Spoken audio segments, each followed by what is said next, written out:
Assalamualaikum warahmatullahi wabarakatuh. Izin memperkenalkan diri, nama saya Heri Irawan, NPM 2021020074, Prodi Hukum Tata Negara kelas B semester 4.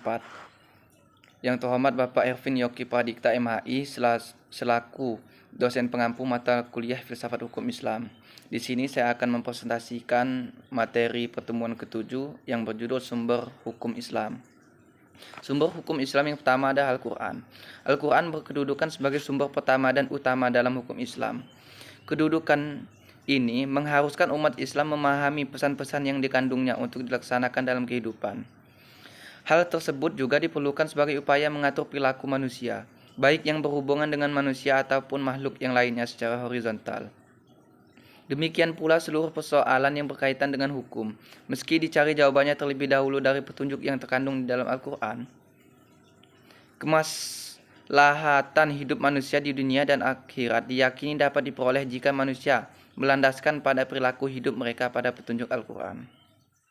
Argumentasi yang menyatakan bahwa Al-Quran sebagai sumber dan dalil pertama dan utama ditemukan dalam penjelasan Al-Quran sendiri pada sejumlah ayatnya. Lebih dari 30 kali ditemukan perintah mematuhi Allah dan dalam Al-Quran, bahkan meninggalkan aturan yang disebutkan Al-Quran akan membawa akibat meningkatnya kejahatan yang dilakukan manusia.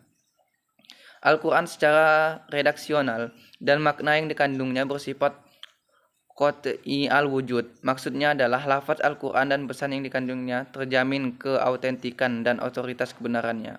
Keautentikan itu terjamin karena transformasi periwayatannya secara keseluruhan mencapai tingkat mutawatir. Selain itu, jaminan keaslian Al-Quran mendapat intervensi langsung dari pemiliknya, Allah Subhanahu wa Ta'ala.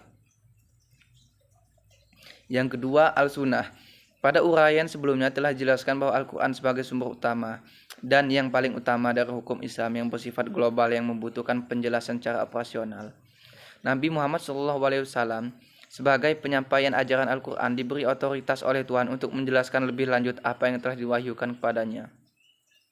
Dengan demikian, Al-Sunnah baik dalam bentuk perkataan, perbuatan maupun dalam bentuk takrir berkedudukan sebagai sumber kedua setelah Al-Quran.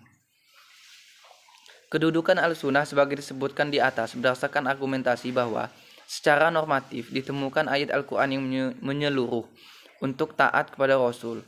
Ketaatan kepada Rasul sering berkaitan dengan ketaatan kepada Allah Subhanahu wa Ta'ala.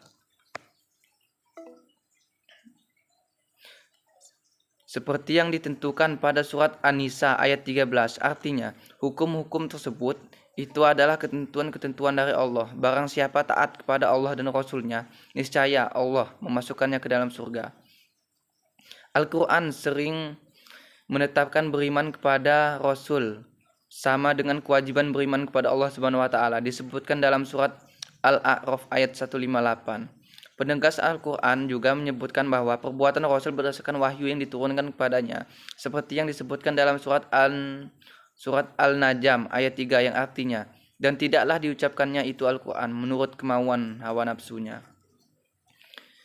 Yang ketiga, akal dan proyeksi ijtihad. Pengertian akal. Akal menurut Al-Quran, lebih khususnya menurut pengertian para Islam, yaitu bahwa memperhatikan alam sekitarnya dengan otak, yang dimana otak adalah organ tubuh akal. Artinya, akal itu sendiri terdapat di dalam otak seorang yang digunakan untuk berpikir, dan berdasarkan pemikiran itu, maka lahirlah suatu ide atau gagasan mengenai suatu masalah yang dipikirkan. Sebagaimana telah kita ketahui bahwa Allah SWT menciptakan manusia berbeda berdasarkan akalnya dengan makhluk hidup lainnya seperti hewan dan tumbuhan. Berdasarkan perspektif Islam, peran akan dibagi dua, yaitu memahami nilai-nilai ajaran agama, dan akal bertugas memilih dan menyeleksi doktrin agama.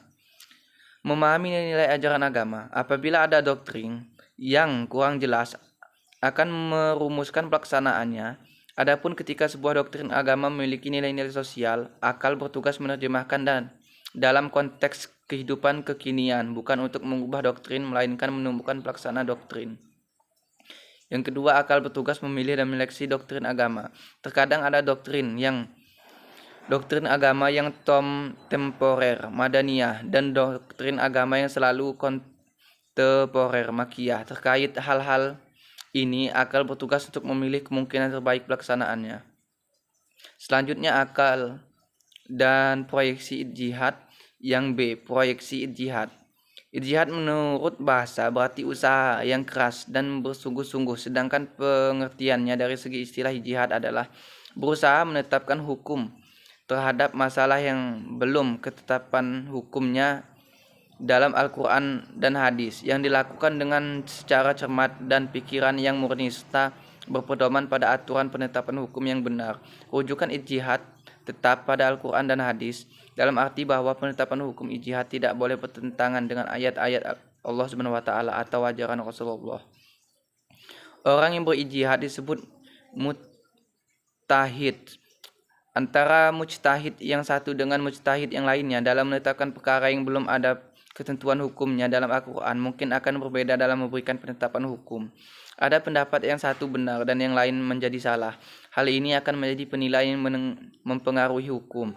Ijtihad menjadi sumber hukum Islam yang ketiga, boleh dilakukan oleh siapa saja yang memiliki persyaratan minimal seperti memahami mafhum ayat atau hadis, memiliki menguasai ilmu alat seperti nahwu sorof, mengetahui latar belakang suatu ayat atau hadis, luas pemahamannya terhadap pengetahuan Islam, memiliki loyalitas yang tinggi terhadap agama dan lain-lain. Ijtihad diterapkan dengan beberapa cara, antara lain ijma dan qiyas. Ijma adalah kesepakatan para mujtahid pada suatu masa setelah Rasulullah wafat terhadap suatu masalah. Sedangkan qiyas adalah menetapkan hukum dengan cara menghubungkan suatu perkara yang sudah ada ketetapan hukumnya terhadap masalah lain yang dihadapi dan belum ada ketetapan hukumnya. Sedang antara keduanya sama-sama memiliki sebab yang disepadankan. Sekian presentasi yang dapat saya sampaikan. Saya akhir. Wassalamualaikum warahmatullahi wabarakatuh.